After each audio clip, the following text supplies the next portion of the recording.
Haidyn. I look up from my desk at the blonde standing in our office. Saint, Kashton, and I have been running this place for almost 4 years now. After our fathers passed, it was handed over to us. Well, I guess. Handed isn't the correct word. We had to undergo training to do what we were born to have. The Lords felt we weren't ready to take over this prison. It was a way to punish us. See just how far they could push us. The Lords are notorious for trying to break you. Her brown eyes tell me everything I need to know. She's been standing there for quite some time, and she's irritated that I chose to ignore her. She glances at her watch. We were supposed to start 30 minutes ago. I'm busy. She looks over at Kashton as he sits at his desk across from mine, and he shrugs. What does she expect him to do? He's not my fucking keeper. Haidyn. I told you last time you were here and the time before that. You're fired, Lana. I stand from my desk, and she takes a step back, her hand going to her chest as if I'm going to pounce on her. Fuck her or kill her. I'm not sure which one would scare her more. The Lords. Tell the Lords that I said they can fuck themselves, I say with a smile. She gasps, and Kashton rolls his eyes. Lana would never hurt a fly. The woman is in her early 50s and hates her life as a lady. She's done something to piss the Lords off, and they've put her here for me to fuck with her. Sucks to be her. The diamond on her left hand tells me she's married to a lord at the bottom of the totem pole, not a very powerful one but a lord, nonetheless. So here she is doing her part for the society, and I'm making it difficult. I truly don't give a fuck. I'm here to do my job. She speaks softly as if I'm going to yell at her. I'm not in the mood for that shit today. I just want to be left alone. Meeting her stare, I add, you have 5 seconds to get the fuck out of my sight. She doesn't need to be told twice. She spins around, exits the office, and slams the door behind her. Kashton shakes his head, chuckling. You know they'll send someone else. I tune him out like usual. Life didn't go how it was supposed to. Things went to hell years ago. It only took one woman to fuck everything up. Well, it wasn't her fault. It was mine. But you know what they say, every story worth telling starts with a girl. Ashtyn Lane Price was the one who changed our paths. I have secrets that I vowed to take to my grave. I never thought I'd deceive my brothers, but it was my only option. Plus, Saint kept a big one from us that I'm sure Kashton doesn't know about. The door opens, and Saint rushes in. Going over to his desk, he plops down and starts typing on his computer. I exit the office, wanting to be alone. I've always liked my space, which is hard to get as a lord. You live at the House of Lords for 4 years while attending Barrington University. After graduation, Lords get to go their separate ways except for us. The Spade brothers all live together at Carnage. This is our prison. We're chained to this hell. No matter what we do, we'll die here, and we'll be buried here. It's the life the Lords chose for the 4 of us, even though we're down to 3 already. I make my way down to the basement. It's my church, in a sense, and where I go to pray. Not to God because I don't believe, but it can be spiritual. My father thought he had planned my future, but I refused to give him what he wanted. Senior year at Barrington. We're closing in on the ritual, the vow ceremony that consists of us finally getting to fuck a woman in front of others to show that we have successfully done our part to become lords. It's a rite of passage, they say. The senior lords have served 3 years of celibacy, and the women are ready to give themselves to us. The brand is so fresh it rubs against my shirt with every move I make. Walking down the stairs at my parents' house. I'm going to meet my brothers at a party tonight. I see the door to my father's office cracked. She's ready, a male's voice says from inside the room. I know it well. And grew up around it. It belongs to one of my father's brothers. You sure? My father asks. Absolutely. He scoffs as if second-guessing him is an insult. Her mother doesn't think so, but I know the truth. Plus, that therapist of hers is a nutcase. You're the one who wanted to do business with her. My father chuckles, and I frown. Who are they talking about? Clearing my throat, I push the door open and step inside his office to see my father sitting behind his desk and Mr. Price relaxing on the couch. Haidyn. My father smiles, gesturing to one of the high-back chairs. Have a seat. We're discussing your future. Of course, he is. I have no say in my life. If the lords don't control me, my father does. It's always been this way, and it will continue to go on like this until he dies. That day can't come soon enough. You have 3 weeks before the ritual, my father reminds me. I want to roll my eyes but refrain. He acts like I don't know how this works. Like I could ever forget I have to take a chosen at the vow ceremony. Ashtyn. I'm not choosing her. I interrupt my father.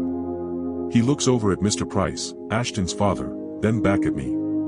Son. She doesn't belong to me. Do I want her? No. I've grown up with Ashtyn Lane Price.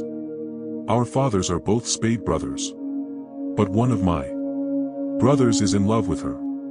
I can't take her from him. I consider her to be one of my best friends, and things will change if I claim her as mine. And although I hate my life, I love my brothers. I would never do them wrong or betray them, and stealing his girl would be unforgivable in their eyes. She belongs to whoever I give her to, Mr. Price states. Let me tell you something, boy. My father stands from his desk, buttoning his suit jacket. You take whatever we want. There is no she doesn't belong to me bullshit. Do you hear me? I don't want her, I say through gritted teeth and look at Mr. Price. Saint wants her. He can have her. No. We have a deal. My father shakes his head. She's important. Which makes you important. Whatever the fuck that means. It's not changing my mind. Walking over to his desk, I place my hands on the surface and say, I don't care what kind of deal you've made with him, I will not take her as my chosen. I push off the surface and turn to Mr. Price. He too is now standing. Make a new deal with Saint. He'll do anything for her. And with that, I exit the office, slamming the door behind me. I love Ashtyn in a way that even I can't explain. Have I imagined fucking her? Of course, but that's bound to happen when you've been deprived of any sexual activity for 3 years. I've seen her almost every day of my life. But I'm also a horny bastard. Hell, I went home yesterday and jerked off to a woman who I saw at the gas station because I could see her pink thong peeking out of the top of her jeans. I'm only human. If I had my way, I wouldn't take on a chosen at all. I'd rather not get sentenced to fuck one woman. I've seen other lords do it over the past 3 years, and it always comes with problems. Just one more thing I don't want to have to deal with. That sounds selfish, but lords are trained to put themselves first. A woman is nothing more than a toy to use. The ritual confirms that. We strip a woman naked, tie her to a lord's altar, and fuck her in front of others to prove we are men to the society. She has to bleed for us. A Spade brother only accepts the best, a virgin. Other lords get to choose which hole they want to fuck. And she doesn't have to be a virgin. If I was given the choice, I'd pick the ass. There's just something about a woman's ass that gets me off. Any woman can spread her legs, virgin or not. But to bend over and put her ass up in the air, while begging you to fuck it, that takes a different type of woman. Especially since most don't want to do it. They find it dirty, degrading, and taboo. I pull myself out of that memory. It didn't matter then, and it doesn't matter now. She never belonged to me, and I never wanted her. Making my way off the elevator, I remove the keys from my pocket and approach one of the many cells we have down here. The Lord sits with his back against the wall, his knees pulled up to his chest. When I turn on the light, he closes his eyes. I smile, in the mood to get bloody. Good morning, I say, pulling my cell out of my pocket and picking a song. As Hallelujah by No Resolve begins to play, my body relaxes. It's my go-to song when I'm in the mood to fuck shit up. Annabelle. Sit at a round table with my girlfriends on a gloomy Sunday. We return to Barrington next week for the second half of our junior year. I went through initiation at the beginning of the school year, and it's been heavy on my mind. I hate to say how much sleep I've lost over what I did. I thought I could handle anything they threw at me, but I see that naked woman every time I close my eyes. It's been 5 months now, and it hasn't gotten any easier. Hannah gets my attention as she laughs. It's for show. I love her to death, but everything about her is fake. And I'm not talking about what you can physically see. I mean everything else. The part of her that she hides from the world. She hates her husband. He's a lord. She was his chosen, and they were forced to marry when he knocked her up. She swears that the baby might not even be his, considering the night of conception lines up with the fuckfest weekend when he passed her around to his friends. But their parents didn't care. It's whatever you make it look like to the world, not what it really is. I'm not sure what they expected to happen. He wasn't letting her take birth control, and he didn't have his friends use condoms. That's how a baby is made. He flew her to the Bahamas, had a lavish proposal set up, and made sure someone recorded it all. She posted it on social media the following day, with the typical I said yes post. It was followed with 100 photos of the trip, showing off the happy couple, kissing on the beach, cuddling in the infinity pool, and sharing romantic dinners. She's gorgeous in a supermodel runway way, and he's hot in that I wear loafers, drive a Rolls Royce, and work for daddy kind of way. They look like real-life Barbie and Ken, except they hate one another. He cheats on her every chance he gets, and she fucks his friends behind his back. A lord can do whatever and whoever he wants, married or not. But a lady? She has rules. If he caught her, well, I don't even want to think about what he'd do to her. But then again, maybe he knows and doesn't care. To each their own. His best friend has a breeding kink, and since Hannah is currently 4 months pregnant, she meets up with him almost daily and lets him pretend he's the one who knocked her up. Which might actually be true, since he was one of the many that her lord let fuck her that weekend. Who knows? Were you even listening to what I just said? She asks, setting down her water. I nod, eyes meeting hers. Lie. Then what did I say? She arches a perfectly shaped dark brow. You said that you and your mother-in-law are fighting over where the baby shower will be, Margaret answers. Hannah narrows her eyes at her. Thank you, Annabelle, for answering. She calls Margaret by my name because she asked me, not her. You're welcome. Margaret smiles, picking up her coffee. Why are you letting her decide? I join in on the conversation. She's not the one going to give birth. She rubs her growing stomach.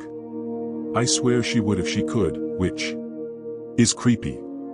I've never known a woman so obsessed with her son. He's a mama's boy.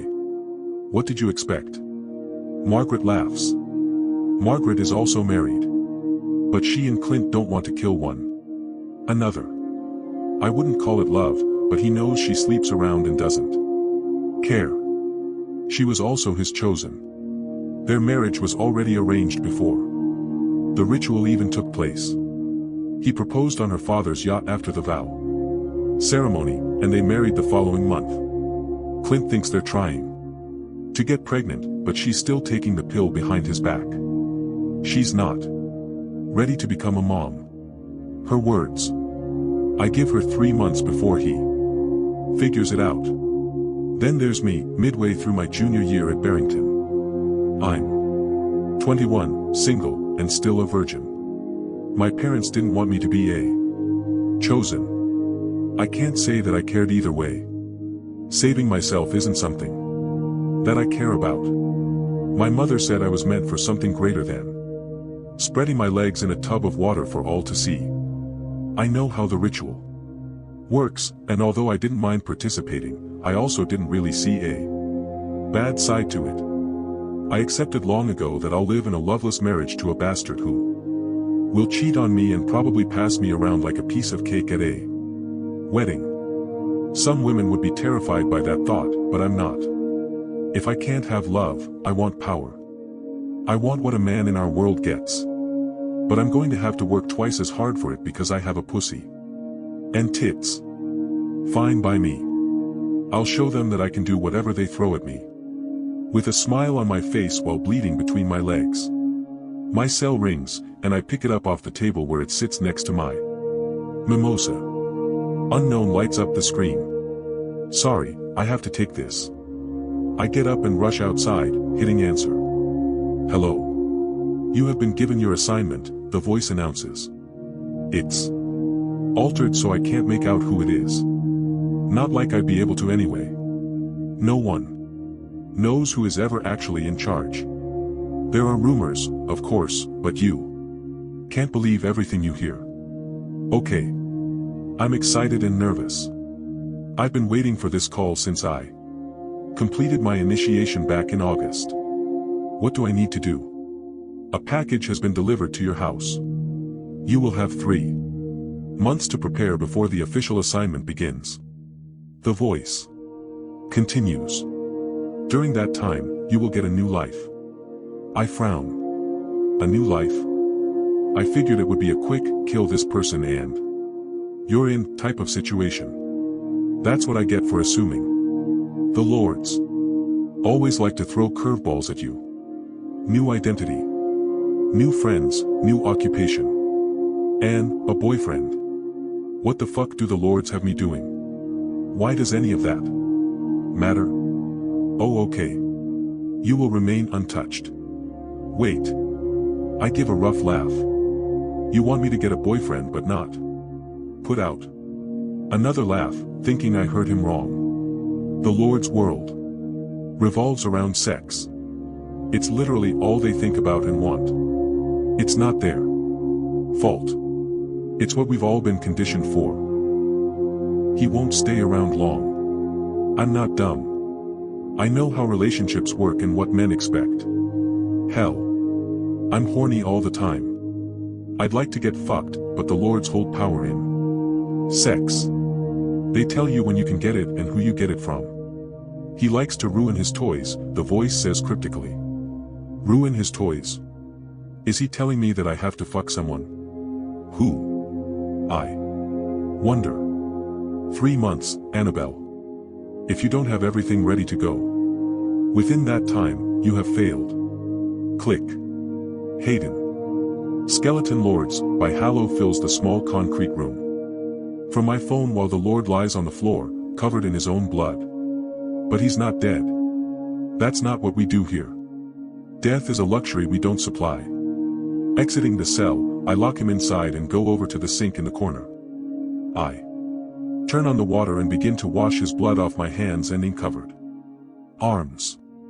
The sound of someone coming has me looking over my shoulder to see Kashton joining me.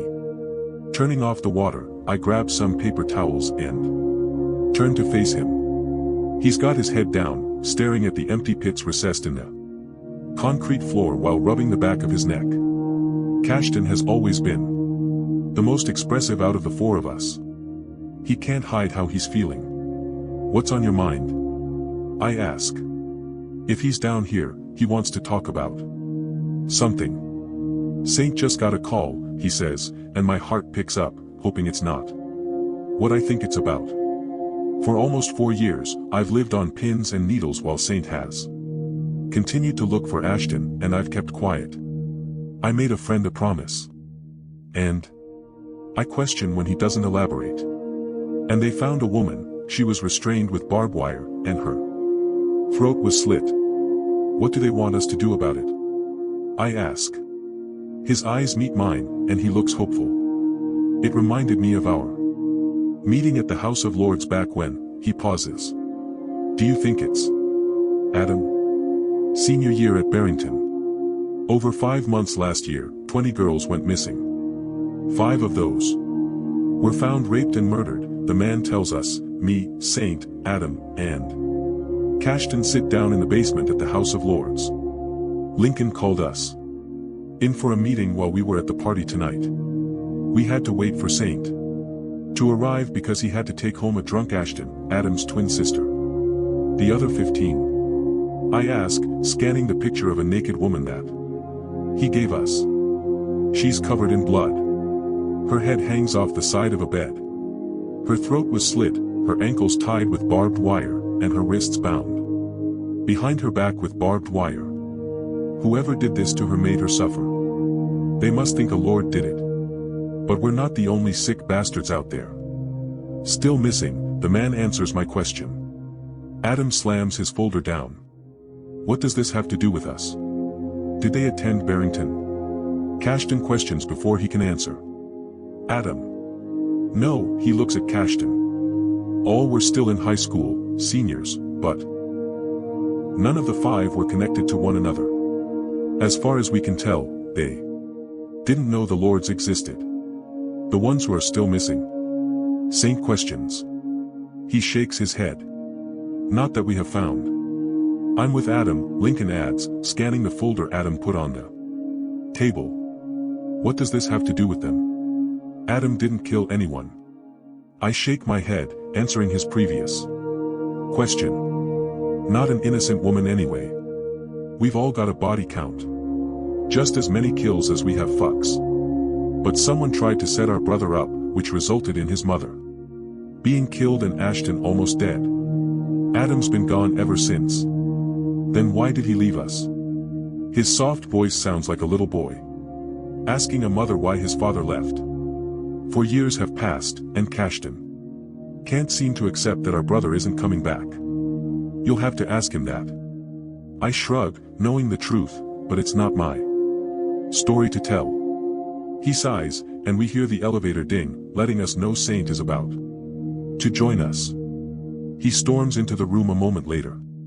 He looks pissed off as usual. Things changed after Adam left. We took Ashtyn in to protect her, but it was beyond our control by that point. What else did they have to say? Kashton asks Saint. They think Adam is in town, he says through gritted teeth. He's not. I don't believe he did it either, Haidyn, but you have to admit it looks bad. Kashton interrupts me. I run my hands through my hair, wanting to scream. I know where Adam is, and he's nowhere fucking close to here at the moment. He's in Las Vegas, where he belongs, but I can't say that. It's never as it seems, I argue. Saint snorts. Yeah, well, until he shows his fucking face, I'm going to assume he's fucking us all over.